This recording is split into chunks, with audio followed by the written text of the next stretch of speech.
Hey y'all, it's Stephanie, your in-house expert on all things poultry with Hatching Time, and today I'm bringing you a two-part series, question and answer, on when to move your chicks into your hatching baskets or hatchers and when to take them out of the incubator. Today on part one, we're going to cover taking them out of the incubator or out of the egg turners and moving them either to your hatching baskets or your hatcher.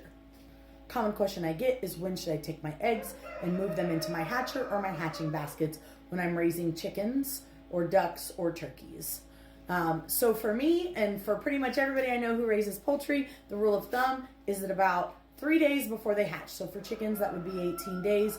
Turkeys and ducks, depending on their species, would be around 28 days, 25 days. It all depends on what you are doing.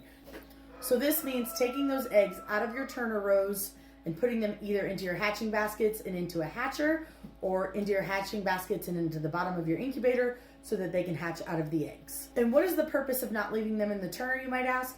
Well, that's a really good question. And the main reason is because if these eggs hatch upright in the turner, number one, sometimes they're unable to get out of the egg. Number two, if they're able to get out of the egg, you really risk like broken legs, splayed leg, different things like that from them removing themselves from your turning rows and falling down into the incubator, landing on the slick floor of the incubator. There's just a lot of things that can happen if we're not properly moving our eggs. So on day 18, I'm going to open up the incubator, we're going to candle the eggs and see what's viable and move them into our hatching baskets. As always, we're going to power down our incubator before we open it. Locate the power button on the back of the computer module on top and turn it off. Don't open the incubator until the fan has stopped spinning. Here we have the group of 15 eggs that I need to move to the hatcher because today is day 18. These are chicken eggs. I just used a little small flashlight to candle my eggs, but I'm going to turn off all the lights. We're going to turn on the flashlight and we're going to take a look. So we're just going to look at these eggs and make sure you can see that small little air sac in the top. That tells me this egg is fertile, viable, and ready to go.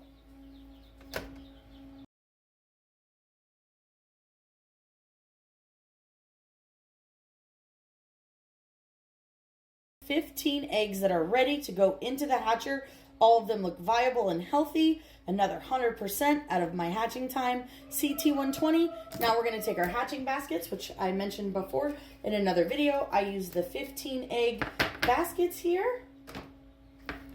And I have mine separated and labeled by breed and pen that they were in. That's one of the main reasons I like these, is so that I can keep the eggs separated during hatch and know exactly what's hatching where and who it's from. So now I've got all three sets of my hatches that are separated by the pen they came out of in the hatching baskets. If you're not necessarily concerned with knowing where your eggs came from or who's hatching what, you can just use the baskets that come with your CT120, 180, or CT60. So these are going to go into our hatcher for the next 3 days. And as you might hear behind me, I have some babies that have recently hatched in my hatcher, so stay tuned for part 2 where we talk about pulling these guys out and all of the information regarding when to take them out of the incubator hatcher. Just going to show you how well these fit right into the C220. Once again, we're going to turn this off. We're going to give it a second, make sure the fan completely stops. Once you've given it a second, we're going to open it up. You're going to notice that these slide 2 to a row and gently and easily and sit really nicely on your hatcher here. Look, here's the babies that we had come out, a really small hatch. Like I said, stay tuned to part 2. See you guys in 3 days.